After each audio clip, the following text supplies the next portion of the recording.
Animal kingdom की इस beautiful सी movie की स्टार्टिंग होती है एक खूबसूरत से किंगडम जहाँ पर सब एनिमल्स एक ही सिमत में जा रहे थे। यहाँ एक मैदान में जंगल के हर एनिमल को इनवाइट किया गया था। इधर एक सेरेमनी की जानी थी। इस तकरीब में सबको किंगडम के राजा को इनवाइट किया गया था। अब इधर राजा के पास एक मंकी आता है। ये मंकी रिचुअल्स परफॉर्म करता था। सब एनिमल्स मैदान में इकट्ठे थे। मंकी अब राजा मुफासा के बेटे को अपने हाथों में उठाता है और ले जाकर एक चोटी पर सबके सामने हाथों में बुलंद करता है और ये कहकर इंट्रोड्यूस करवाता है ये आपका अगला किंग है और इसका नाम सिम्बा है। सब एनिमल्स बहुत खुश थे और इस अनाउंसमेंट को सेलिब्रेट करते हैं। मगर यहाँ कोई ऐसा भी था जो इस फैसले पर ना खुश था। किंग मुफासा का एक भाई जिसका नाम स्कार था वो इस तकरीब में शामिल नहीं हुआ था। स्कार इस फैसले से खुश नहीं था। उसका ख्याल था कि अगला किंग उसको ही बनना चाहिए। मगर स्कार के बजाय अगला किंग मुफासा के बेटे सिम्बा को अनाउंस किया गया था। सिम्बा जब स्कार से तकरीब में ना आने की वजह पूछता है कि तुम इसके इकलौते चाचा हो, तुम इस सेरेमनी में जरूर होना चाहिए था। स्कार अजीब से अंदाज में जवाब देता है कि तुम एक किंग हो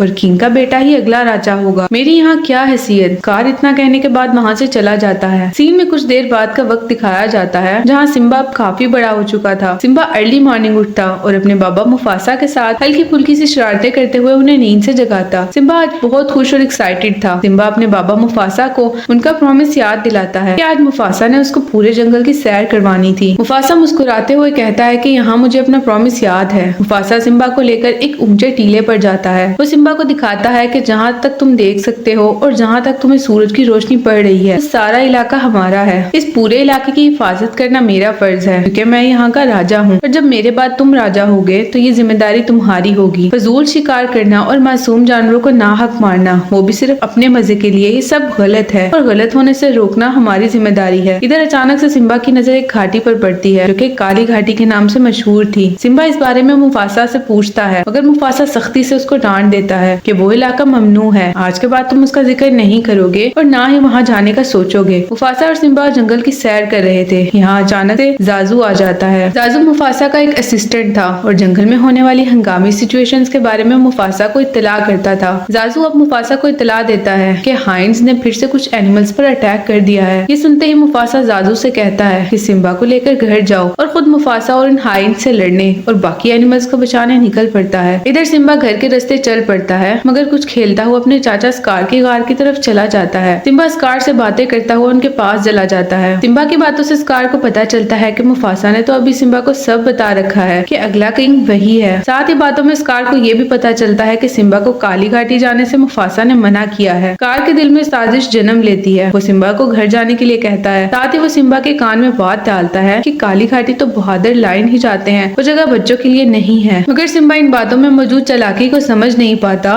और स्कार की बातों में आ जाता है और दिल ही दिल में सोचता है कि एक बार जरूर काली घाटी जाया जाए जिससे उसके बाबा सिम्बा को बहादुर मान जाएंगे। सिम्बा वापस घर आ जाता है और अब किसी दिन मौका पाकर अपनी फ्रेंड्स नाला के साथ वहाँ जाता है। सिम्बा नाला से कहता है कि मैं तुम्हें आज एक नई जगह दिखाऊंगा। सिम्बा की माँ उन्हें खेलने जाने के लिए परमिशन तो दे देती हैं मगर कहती हैं कि तुम लोगों के साथ जाजू भी जाएगा। अब सिम्बा और नाला मस्ती करते हुए नदी तक जाजू के साथ जाते हैं मगर फिर देखते हैं कि वो जाजू को बातों में लगाकर खुद वहाँ से निकल जाते हैं। अब सिम्बा और नाला दोनों काली घाटी में आ गए थे। इस घाटी में इन्हें बड़ी बड़ी बोन्स और एलिफेंट स्केलेटन्स नजर आते हैं। सिम्बा और नाला दोनों मजीद आगे की तरफ जा रहे थे क्योंकि सिम्बा ये प्रूफ करना चाहता था कि वो बहुत ब्रेव है। अब इधर जाजू इस घाटी की तरफ इन दोनों को आता देख चुका था। वो खतरे को भांपता हुआ तेजी से मुफासा को बताने जाता है। दूसरी तरफ सिम्बा जो इस घाटी में आ गया था अब उसके सामने हाइंस आ जाते हैं। देखते ही देखते उनकी तादाद बढ़ती जा रही थी। सिम्बा के चाचा ने उसे बहुत बड़े खतरे में फंसा दिया था। हाइंस को अपने सामने देखकर वो दोनों तेजी से भागते हैं और वो जान बचाकर उस जगह से निकलने का रास्ता ढूंढते हैं मगर हर तरफ हाइंस ने उन्हें घेर लिया था। तभी वहाँ पर एक तेज धाड़ की आवाज सुनाई देती है क्योंकि वहाँ पर मुफासा पहुंच चुका था। वो हाइंस को वार्न करता है कि अगली बार अगर सिम्बा के पास नजर आए तो तुम लोगों की खैर नहीं। सब दुम दबाकर वहाँ से भाग जाते हैं मगर मुफासा अभी भी सख्त गुस्से में था। वो सिम्बा से नाराज होने लगता है कि जब मैंने तुम्हें मना किया था इस जगह पर ना आओ फिर तुम यहाँ पर क्यों आए। सिम्बा कहता है कि मैं सिर्फ ये साबित करना चाहता था कि मैं ब्रेव हूँ। मुफासा उसे समझाने लगता है कि तुम जरूर इस जगह पर आते मगर अभी तुम इन हाइंस का मुकाबला करने के लिए बहुत छोटे हो। आने वाले वक्त में जब मैं तुम्हारे साथ नहीं होगा तो तुम्हें ये किंगडम संभालना होगा मगर फिर भी हर वक्त तुम्हारे पास रहूंगा। दूसरी तरफ स्कार को इस सारे वाक्य में सिम्बा के बच जाने का पता चल गया था। स्कार को पूरा किंगडम चाहिए था और वो खुद अगला राजा बनना चाहता था तो वो कुछ प्लान करता है जिससे वो सिम्बा और मुफासा को अपने रास्ते से हटा सके क्योंकि सिम्बा और मुफासा के जिंदा होते हुए स्कार अगला राजा नहीं नहीं बन सकता था। स्कार इधर खुद से काली घाटी आता है। वो हाइनाज को लालच देता है कि अभी तुम लोग शिकार नहीं कर सकते, पेट भरकर खाना नहीं मिलता, मुफासा के होते हुए तुम लोगों की हालत बहुत खराब हो चुकी है। अगर तुम लोग मेरा साथ दोगे तो हम मिलकर मुफासा को अपने रास्ते से हटा देंगे और जब मैं राजा बनूंगा तो तुम लोग जितना चाहो शिकार कर सकते हो। हाइनाज पहले तो हिचकिचाते हैं मगर वो फिर स्कार की बात मान जाते हैं और यूं स्कार ने अपने साथ हाइनाज की एक टीम बना ली थी। इधर मुफासा समझ चुका था कि सिम्बा को किसी और ने नहीं बल्कि स्कार ने भड़काया था काली घाटी जाने के लिए, इसलिए वो स्कार को भी वार्न करता है। अगले दिन जब सिम्बा खेल रहा था तो स्कार उसे अपने साथ एक मैदान में ले आता है जो कि चोटियों से घिरा हुआ था। स्कार उधर एक साजिश के तहत उसे वहाँ पर लाया था। स्कार अब सिम्बा को कहता है कि आप एक बहादुर लायन हैं तो आप साबित कर चुके हैं, मगर एक ब्रेव लायन के धाड़ने की आवाज भी जोरदार होनी चाहिए, तो अब आपको अपने रोर की प्रैक्टिस करनी चाहिए। स्कार उसको यहाँ अकेला छोड़कर चला जाता है। इस जगह स्कार ने हाइनाज भी बुला रखे थे। सिम्बा इधर रोर करने की आवाज करता है जो कि कमजोर होने के बावजूद घाटी में गूंजती है। अब स्कार इधर खुद से शरारत करते हुए जोरदार आवाज निकालता है जिसे सुनकर इस घाटी में मौजूद एनिमल का झुंड तेजी से एक साथ भागने लगता है। भगदड़ मचने की वजह से जब सिम्बा को भी खतरे का एहसास होता है तो वो इन एनिमल से बचने के लिए भागता है, मगर भगदड़ ज्यादा होने की वजह से वो किसी चट्टान के नीचे छिपने की कोशिश करता है और फिर आखिरकार एक छोटे से पेड़ पर चढ़ जाता है, मगर ये कमजोर सा दरख्त बहुत ज्यादा देर तक उन्हें नहीं बचा सकता था। दूसरी तरफ स्कार अब मुफासा के पास जाता है और उसको बताता है कि जिस घाटी में सिम्बा गया था वहाँ पर भगदड़ हो गई है, सिम्बा की जान इस वक्त खतरे में है। मुफासा जब स्कार से पूछता है कि सिम्बा वहाँ पर क्या कर रहा है तो स्कार के पास कोई जवाब नहीं था। स्कार कहता है कि इस वक्त सिम्बा खतरे में है, इस वक्त देर करने के बजाय सिम्बा को बचाना होगा। मुफासा तेजी से उस घाटी में जाता है और सिम्बा को देख चुका था। मुफासा कहता है कि तुम परेशान ना हो, मैं तुम्हें बचा लूंगा। मुफासा अब सिम्बा के पास पहुंचता है और उसे अपने मुंह में पकड़ लेता है, फिर भागता हुआ चोटी पर सिम्बा को फेंकता है और बहुत मुश्किल से खुद भी ऊपर चढ़ने की कोशिश करता है। अब आखिरकार वो ऊपर तक आ ही गया था जब उसे वहाँ स्कार दिखाई देता है, मगर अचानक से वो यहाँ मुफासा को हिट करता है और मुफासा एनिमल की इस भगदड़ में गिर जाता है। अब मुफासा की यहाँ पर डेथ हो जाती है। जब धूल कुछ कम होती है तो सिम्बा अपने डैड को ढूंढता हुआ आता है। मुफासा की ऐसी हालत देखकर सिम्बा बेतहाशा रोने लगता है क्योंकि सिम्बा ने सब नहीं देखा था कि कैसे स्कार ने मुफासा को धक्का दिया, इसी वजह से वो इतनी ऊंचाई से गिरने पर मारा गया। सिम्बा बहुत रोने लगता है, वो इस सब का जिम्मेदार खुद को समझ रहा था। अब इधर स्कार भी आ जाता है। वो सिम्बा से कहता है कि आपने क्या किया, आपने अपने डैड को मार दिया, आपने किंग को मारा, अब आप अपनी फैमिली का सामना कैसे करेंगे। सिम्बा डर जाता है। स्कार उसे मजीद डराने के लिए कहता है कि आप यहाँ से भाग जाएं और दूर चले जाएं और फिर कभी वापस ना आइएगा। सिम्बा वहाँ से भाग निकलता है। उसके वहाँ जाते हुए छुपे हुए हाइनाज निकल आते हैं। सब स्कार से मिले हुए थे। स्कार इन हाइनाज को ऑर्डर करता है कि सिम्बा को मार डालो। अब हाइनाज सिम्बा के पीछे भागते हैं। सिम्बा भी इनको देख लेता है। अब सिम्बा भी इनसे डरता हुआ भागता है, मगर तेजी से भरा हुआ एक चोटी से गिर जाता है जो कि कांटों से भरी हुई थी। हाइनाज ये सोचकर वहाँ से चले जाते हैं कि सिम्बा तो यहाँ मर गया होगा क्योंकि चोटी बहुत ऊंची थी और अगर बच भी गया तो भूख प्यास से मर जाएगा, मगर दिखाया जाता है कि सिम्बा अब भी जिंदा था। वो फिर से उठ खड़ा होता है और जंगल से दूर जाने लगता है। दूसरी तरफ स्कार वापस जंगल में आकर लायंस के पास आ जाता है और उन सबको मुफासा और सिम्बा के मरने की न्यूज देता है। इसके साथ ही वो कहता है कि अब किसी न किसी को जंगल संभालना होगा। चूँकि मैं मुफासा का भाई हूँ तो इस नाते मेरी जिम्मेदारी बनती है कि मैं अगला राजा बनूं और सब लोगों को मेरी बात सुनना होगी। इतने बड़े जंगल को संभालना मेरे लिए थोड़ा मुश्किल होगा, मगर मैं अपनी हेल्प के लिए कुछ फ्रेंड लाया हूँ। देखते ही देखते हाइनाज की एक बड़ी फौज आ जाती है जो कि काफी तादाद में थे। कार के मुताबिक हाइनाज भी इधर के साथ रहने वाले थे। सब शेर ये देखकर परेशान हो जाते हैं क्योंकि मुफासा के वक्त में किसी हाइनाज को अलाउ नहीं किया जाता था कि वो जंगल में कदम रखे। दूसरी तरफ सीन में दिखाया जाता है कि सिम्बा जंगल से छोड़कर सहरा में चलता है। अब एक सुनसान जगह तक आ गया था। ये जमीन बंजर थी और रेगिस्तान में पानी ना मिलने की वजह से सिम्बा बेहोश हो चुका था। वल्चर्स का एक पूरा झुंड इस पर मंडला रहा था। अचानक से इधर टीमन और बुम्बा आ जाते हैं। अब सिम्बा को ऐसी हालत में देखकर इन्हें इस पर बहुत तरस आता है। वो उसको वहाँ से अपने साथ ले जाते हैं। जब उसकी हालत कदरे बेहतर होती है तो दोनों सिम्बा से पूछते हैं कि तुम यहाँ कैसे आए। सिम्बा कुछ नहीं बताता। टिमन और बुम्बा एक गाना गाने लगते हैं जिसका मतलब था हकूना मटाटा, जो तुमसे हो गया है इसकी टेंशन लेने की जरूरत नहीं, जो हो चुका सो हो चुका, तुम इसे बदल नहीं सकते तो उसको भूल जाओ, तभी तुम जिंदा रह सकते हो। ये गाना सिंग करके वो सिम्बा का मुराल बढ़ा रहे थे। सिम्बा इन दोनों की कंपनी एंजॉय करने लगता है और उनके साथ रहने लगता है। अब इस जंगल के एनिमल्स खुशी खुशी एक दूसरे के साथ रहते थे और खाने के तौर पर गीली मिट्टी के कीड़े खाते हैं। वक्त ऐसे ही गुजरता है। अब इधर सिम्बा को दिखाया जाता है जो काफी बड़ा हो चुका है। वो बिल्कुल अपने बाबा मुफासा की तरह जवान, मजबूत और ताकतवर दिखाई देता है। सिम्बा को अपने बचपन का सिर्फ एक इंसिडेंट याद था कि उसकी वजह से उसके बाबा मरे। अब इधर सिम्बा का जंगल दिखाया जाता है जहाँ उसने अपना बचपन गुजारा था। था। इस जंगल के हालात बहुत बुरे थे। जब से स्कार ने इस जगह को रूल करना स्टार्ट किया तब से इधर के हालात खराब हो गए। हाइनास ने बेवजह का शिकार करना स्टार्ट कर दिया। एनिमल्स इस जगह से मूव होने लगे। इन सब हालात की वजह से शेर भी परेशान थे। इधर सिम्बा के फ्रेंड्स नाला को दिखाया जाता है जो कि अब काफी बड़ी हो चुकी थी। वो मशवरा देती है कि हमें बाहर निकलकर मदद तलाश करनी चाहिए। हम ठान चुकी थी कि वो खुद मदद तलाश करने जाएगी क्योंकि स्कार की मनमानी अब नाकाबिले बर्दाश्त हो रही थी।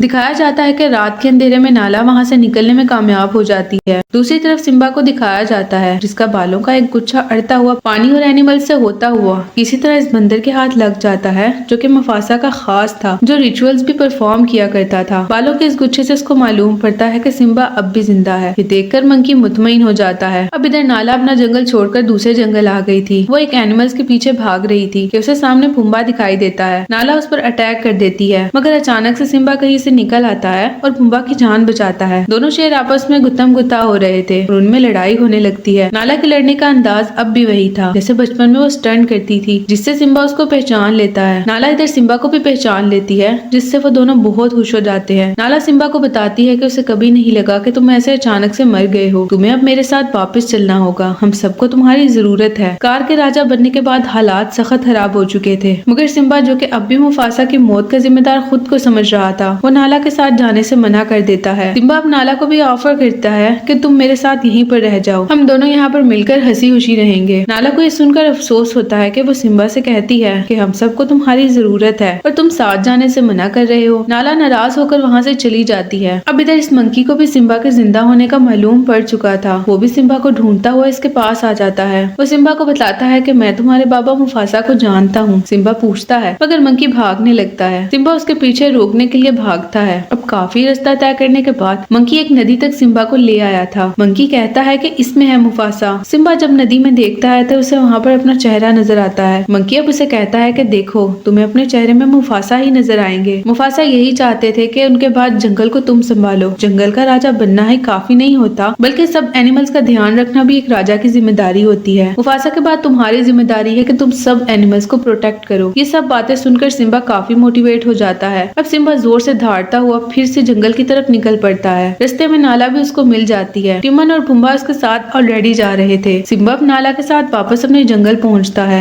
और उधर उनको जाजू भी मिल जाता है जो स्कार उसके साथ मौजूद हाइनास और उनकी सारी सूरत हाल के बारे में भी बताता है। मगर अब पुम्बा जो कि जानता था कि सिम्बा ने कभी भी इन शेरों की तरह जिंदगी नहीं गुजारी तो सिम्बा को लड़ने में मुश्किल हो सकती है। टिमन और पुम्बा उनके साथ रहते हैं। वो सिम्बा से कहते हैं कि हम फ्रेंड्स हैं तो हम आखिरी दम तक साथ रहेंगे। रास्ते में इन्हें काफी हाइनास मिले थे तो इनका ध्यान भटकाने के लिए पुम्बा इन्हें अपने पीछे ले जाता है। नाला और सिम्बा दोनों जंगल में बाकी शेरों के पास आ जाते हैं। इधर स्कार एक चट्टान पर खड़ा था। वो शराबी से वही बात दोहरा रहा था कि तुम्हें मेरी बनना होगा मगर शराबी सती से मना कर देती है जिस पर स्कार और शराबी में लड़ाई हो जाती है। अचानक से एक तेज दहाड़ने की आवाज सुनाई देती है जो कि सिम्बा की थी। सिम्बा बहुत गुस्से में कहता है कि मेरी माँ से दूर रहो। इधर स्कार के साथ साथ बाकी शेर भी शौक थे। उन सबको लग रहा था कि सिम्बा मर चुका है। अपने सामने सिम्बा को जिंदा देखकर स्कार फिर एक चाल चलता है। वो शातिराना अंदाज में कहता है कि क्या तुमने घाटी के राज के बारे में सबको बता दिया। सब हैरानी से पूछते हैं कि वो राज क्या है। स्कार सबको बताता है कि वो कोई और नहीं बल्कि सिम्बा ही था। इसी की वजह से मुफासा मारा गया। सिम्बा इस बात को मान जाता है कि हाँ मेरी वजह से बाबा मारे गए। इधर मौसम काफी खराब हो गया था। तेजी से काले बादल छा गए थे और बिजली कड़कड़ाने लगी थी। जंगल में एक तरफ बिजली गिरने से आग भी लग गई थी। ये मंजर बहुत भयानक लग रहा था। इधर स्कार सिम्बा को घेरता हुआ चोटी के किनारे तक ले आया था। अचानक से सिम्बा का पाँव स्लिप होता है। सिम्बा अब चोटी से लटक रहा था मगर यहाँ स्कार उसके पैर पर अपना पाँव दबा देता है। स्कार उसे कहता है कि उस दिन मुफासा भी ऐसे ही डर रहा था। जो खौफ आज तुम्हारी आंखों में है। उस दिन मैंने उसे धक्का दिया था और आज तुम हो। ये सुनने की देर थी कि सिम्बा उसकी गर्दन दबोच लेता है और फिर जोर से चिल्लाता है कि तुमने मेरे बाबा को मारा। सब शेरों को समझ आने लगती है कि असल कातिल स्कार है। सारे शेर अब स्कार के खिलाफ हो जाते हैं और हाइनास से लड़ने लगते हैं। अब कुछ हाइनास मारे जाते हैं और कुछ भाग जाते हैं। इधर स्कार और सिम्बा भी जोरों की लड़ाई होने लगती है। वो दोनों इस वक्त चोटी पर थे जिसके अतराफ में आग भड़क रही थी। स्कार को जब काफी लड़ाई के बाद अपनी हार नजर आने लगती है तो वो सिम्बा से माफी मांगता है कि मुझे माफ कर दो, मुझसे गलती हो गई और मुझे एक मौका दे दो। सिम्बा उसे छोड़ देता है और माफ कर देता है। सिम्बा उसे ये जंगल छोड़ने का कहता है और दूर चले जाने के लिए कहता है। सिम्बा वहाँ से जाने लगता है मगर स्कार उसे चोटी से धक्का देने के लिए उसकी तरफ भागता है। यानी अब की बार स्कार ने उसको धोखा दिया था। तेजी से भागता हुआ स्कार एक लम्हे में चोटी से नीचे गिर जाता है और यूं सिम्बा इस लड़ाई को जीत जाता है। नीचे गिरे हुए स्कार के इर्द गिर्द हाइनास इकट्ठे हो जाते हैं क्योंकि स्कार शिकार ने सिम्बा से कहा था कि हाइनाज ने मुझे बुलाया, जिसकी वजह से मैं उनकी बातों में आकर यहाँ का राजा बना। टेनिस कार इनमें डबल गेम कर रहा था। कुछ देर के बाद बारिश शुरू हो जाती है, जिसमें जंगल में लगी आग बुझने लगती है। ऊंची चोटी पर सिम्बा तेज दहाड़ता है और ये इस बात का ऐलान था कि अब राजा सिम्बा है। साथ ही अब सब शेर भी दहाड़ते हैं। कुछ अरसे के बाद का सीन दिखाया जाता है, जहाँ जंगल में खुशहाली आ गई थी और चोटी पर सिम्बा खड़ा था, जहाँ सिम्बा के बेटे को अगला राजा अनाउंस किया जाता है। वही मंकी अब सिम्बा और नाला के बच्चे को नेक्स्ट किंग अनाउंस करते हैं। अब की बार भी जंगल के सब एनिमल्स इस तकरीब में शरीक थे और सब एनिमल्स बहुत ज्यादा खुश थे। तो गाइज, आपको आज की इस इंटरेस्टिंग सी मूवी की एक्सप्लेनेशन कैसी लगी? वीडियो को ज्यादा से ज्यादा लाइक करें और हमारे चैनल को सपोर्ट करने के लिए सब्सक्राइब करें। मिलेंगे एक नई इंटरेस्टिंग सी एक्सप्लेनेशन के साथ। तब तक के लिए गुड बाय।